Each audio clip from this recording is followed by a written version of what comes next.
नमस्कार दोस्तों, स्वागत है आपका एमसीक्यू आईक्यू में। आज मैं आपको पढ़ाने जा रहा हूँ 23rd पार्ट हमारा, जो हम चैप्टर वाइज कवरेज करा रहे हैं आपको प्रीवियस ईयर क्वेश्चन के। एसएससी का कोई भी एग्जाम हो उसमें जो भी क्वेश्चन आ चुके हैं प्रीवियस ईयर क्वेश्चन, वो सब हम पढ़ा रहा हूँ, वो सब क्वेश्चन आपको मैं पढ़ा रहा हूँ। तो चलिए शुरू करते हैं। ये 23rd पार्ट है। आज का फर्स्ट क्वेश्चन है, who among the following freedom fighter of India was assassinated. निम्नलिखित भारतीय स्वतंत्रता सेनानियों में से किसकी हत्या कर दी गई थी। तो ये क्वेश्चन मेरे हिसाब से तो इजी क्वेश्चन है, क्योंकि इसमें ऑप्शन देखिए, जवाहरलाल नेहरू, महात्मा गांधी, नाना साहेब और बाल गंगाधर तिलक। तो आपको पता है महात्मा गांधी, जो हमारे महात्मा गांधी है, उनकी हत्या करी थी गोडसे ने। तो इसका करेक्ट आंसर है ऑप्शन बी, महात्मा गांधी की हत्या कर दी गई थी। महात्मा गांधी जी की बात करते हैं तो 30 जनवरी 1948 में नाथूराम गोडसे ने इनको मार दिया था। 30 जनवरी को हर साल इंडिया में मार्टियर डे और शहीद दिवस मनाते हैं हम लोग। तो याद रखना 1948 में महात्मा गांधी की मृत्यु हो गई थी। और इनका जन्म कब हुआ था? तो 2 अक्टूबर 1869 में जन्म हुआ था। महात्मा गांधी जी लंदन गए थे। लंदन क्यों गए थे और कब गए थे? तो महात्मा गांधी जी लंदन गए थे 1888 में। क्यों?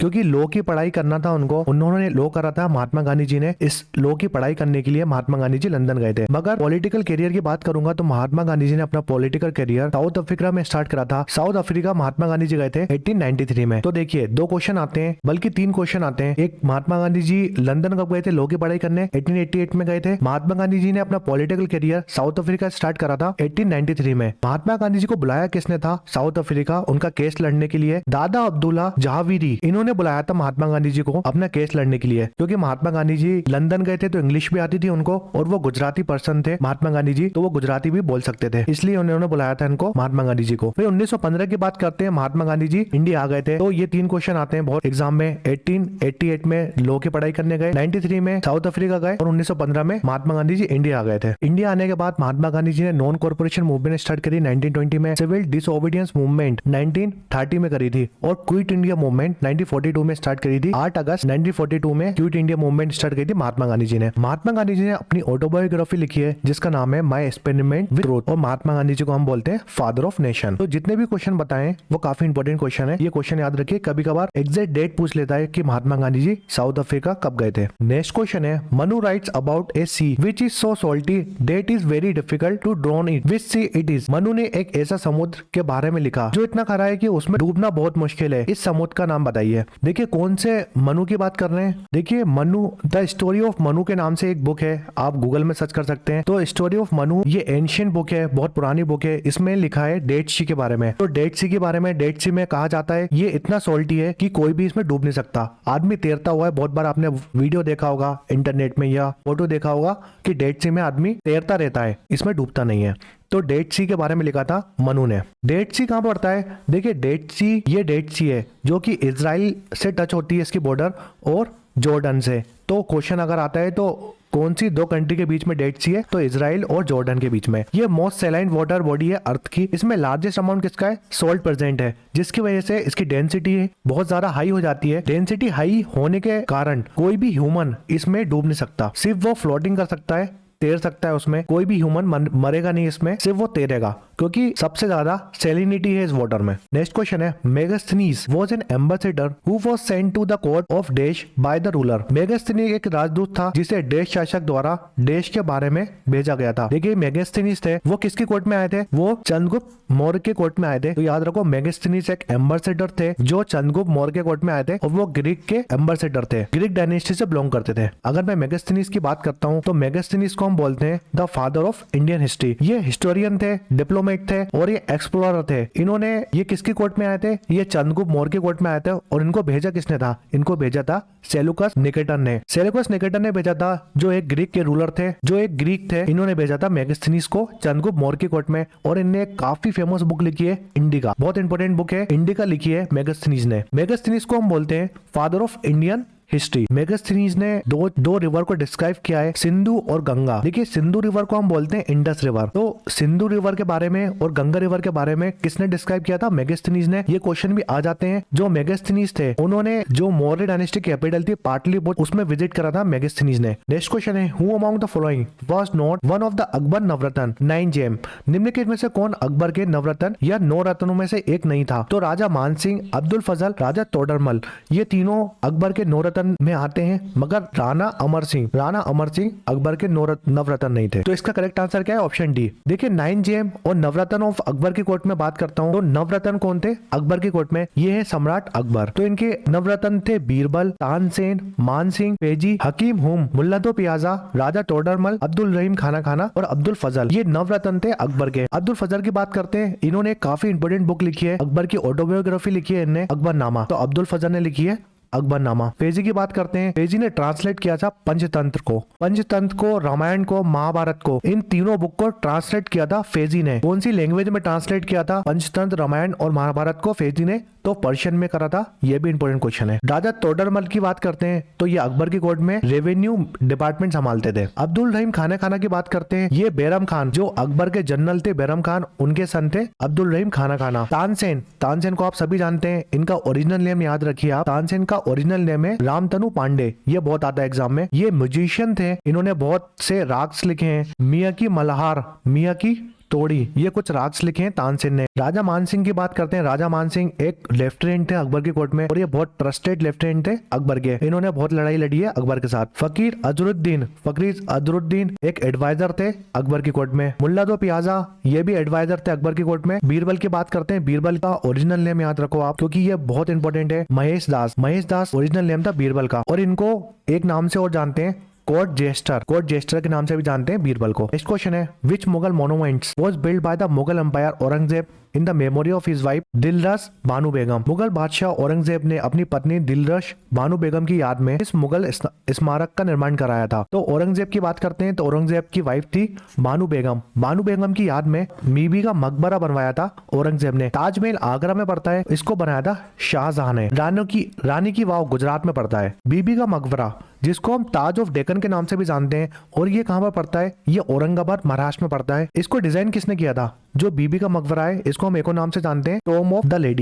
द लेडी के नाम से आते हैं बीबी के मकबरे को, और ताज ऑफ डेक्कन भी बोलते हैं। इसको डिजाइन किया था अतुल्लाह जो कि सन थे अहमद लाहौरी के। अहमद लाहौरी वही पर्सन है और ये आर्किटेक्चर है ताजमहल के। बहुत ज्यादा इंपॉर्टेंट क्वेश्चन है, अगर एग्जाम में क्वेश्चन आता है कभी कि ताजमहल के आर्किटेक्चर कौन है, तो अहमद लाहौरी। और अहमद लाहौरी के सन कौन थे? अहमद लाहौरी के सन थे अतुल्लाह ने डिजाइन किया था बीबी का मकबरा। ये 1660 में कमीशन किया था औरंगजेब ने। जो इनकी फर्स्ट वाइफ थी बेनू बेगम, दिलरश बानो बेगम, जिसको राबिया उद दुरानी भी बोलते हैं हम, इनके लिए बीबी का मकबरा बनवाया था औरंगजेब ने। देखिए औरंगजेब ने 2 स्ट्रक्चर बनवाए थे, एक बीबी का मकबरा बनवाया था और दूसरा कंस्ट्रक्शन कराया था औरंगजेब ने बादशाही मॉस्क्यू की सबसे बड़ी बिल्डिंग थी जो औरंगजेब के द्वारा बनाई गई थी। तो याद रखना है, बीबी का मकबरा और बादशाही मॉस्क्यू दोनों औरंगजेब ने बनवाई थी। नेक्स्ट क्वेश्चन है, Harappan seal were mostly made of? Harappan की मुहर ज्यादातर देश से बनी होती थी। इसका करेक्ट आंसर है स्टेटाइट से बनी होती थी हड़प्पन सील। देखिए थाउजेंड ऑफ सील्स डिस्कवर की थी आर्कियोलॉजिस्ट ने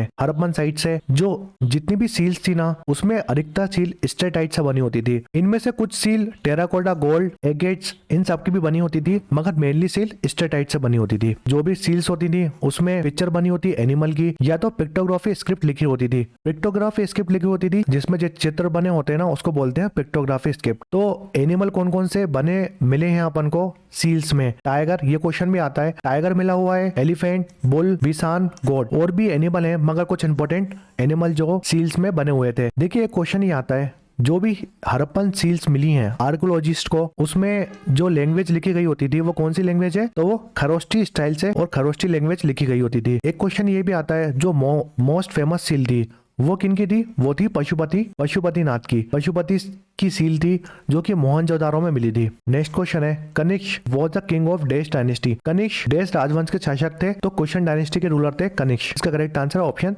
सी। मुगल डायनेस्टी के फाउंडर कौन है?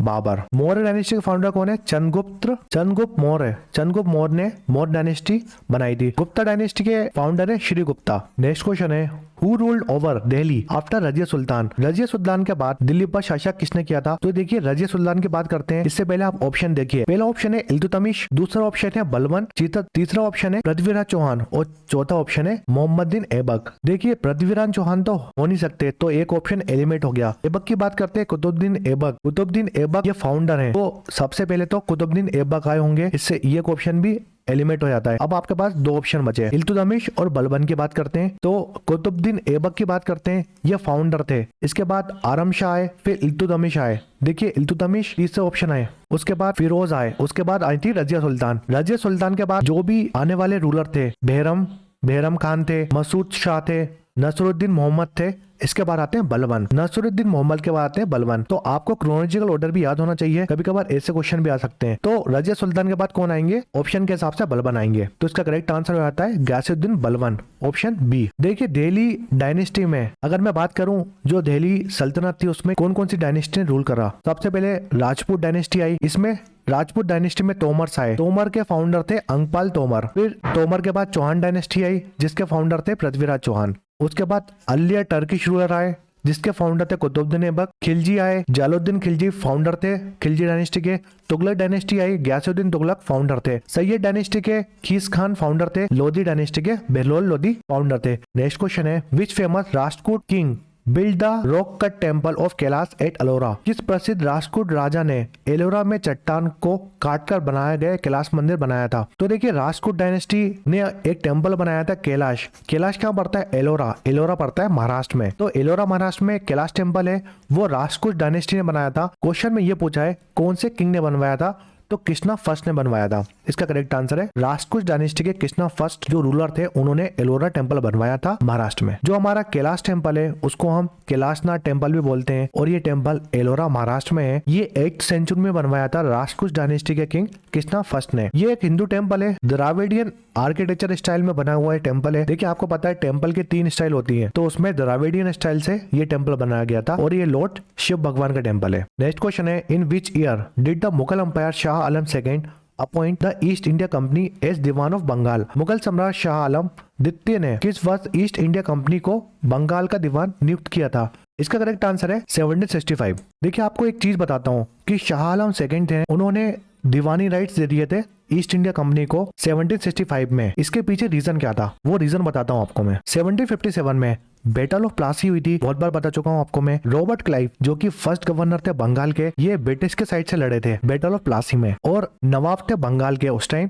सिराजुद्दौला। सिराजुद्दौला थे नवाब ऑफ बंगाल, और इनके कमांडर ऑफ चीफ थे मीर जाफर, और मिनिस्टर थे रायदुल्ला। देखिए जो कमांडर ऑफ चीफ थे मीर जाफर और मिनिस्टर थे रायदुल्ला सिराजुद्दौला के, ये इन दोनों ने किसकी हेल्प करी? रॉबर्ट क्लाइव की। रॉबर्ट क्लाइव की हेल्प करी। रॉबर्ट क्लाइव के साथ हो गए थे मीर जाफर और रायदुल्ला, जिसकी वजह से जो सिराजुद्दौला थे ना, नवाब थे बंगाल के, वो हार गए थे बैटल ऑफ प्लासी में। और जीत कौन गया था? जीत गए थे रॉबर्ट क्लाइव। तो इतनी बात आपको समझना ही ना कि सिराजुद्दौला नवाब थे बंगाल के बैटल ऑफ प्लासी में, और रॉबर्ट क्लाइव थे गवर्नर। इसमें मीर जाफर और रायदुल्ला ने रॉबर्ट क्लाइव का साथ दिया, जिसकी वजह से रॉबर्ट क्लाइव जीत गए। उसके बाद क्या हुआ? 1757 के बाद नवाब किसको बना दिया? जब बैटल ऑफ प्लासी के बाद नवाब कौन बन गए? मीर जाफर, क्योंकि रॉबर्ट क्लाइव की मदद करी थी मीर जाफर ने। 1757 में मीर जाफर नवाब बन गए। उसके बाद इनके सन इन लॉ थे, यानी दामाद। 1760 में इनके दामाद को नवाब बना दिया था, जिसका नाम था मीर कासिम। मीर कासिम को नवाब बना दिया था 1760 में। देखिए जब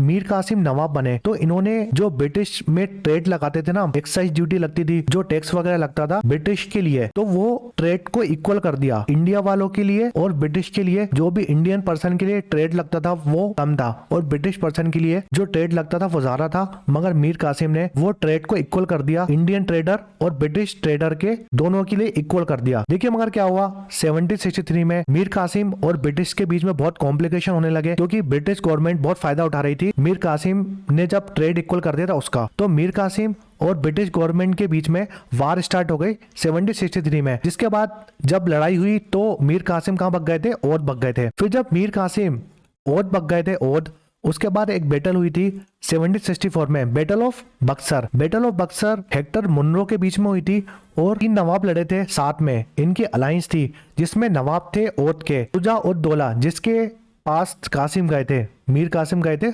शुजा-उद-दौला के पास। मुगल एम्पायर शाह आलम सेकंड थे, और मीर कासिम थे बंगाल के नवाब। इन तीनों ने मिलकर हेक्टर मुनरो के साथ लड़ाई करी, मगर हेक्टर मुनरो जीत गए थे। उसके बाद अलायंस हुई थी और ट्रीटी साइन हुई थी 1765 में। उस ट्रीटी का नाम बिल्कुल मत भूलना, treaty of Allahabad. Treaty of Allahabad में क्या हुआ था? ट्रीटी ऑफ इलाहाबाद में जो भी दीवानी राइट्स थे बंगाल के, उसको कलेक्ट कौन करेगा? ब्रिटिश कलेक्ट करेगी। 1765 में dual system of Bengal start हो गया था, बंगाल में। ये काफी इंपॉर्टेंट क्वेश्चन है। 1765 में dual system of Bengal start हो गया था और जो भी दीवानी राइट्स था वो ब्रिटिश गवर्नमेंट के पास चला गया था, ये बैटल ऑफ बक्सर हारने के बाद। और कौन सी ट्रीटी के बाद हुआ था? ट्रीटी ऑफ इलाहाबाद के बाद हुआ था।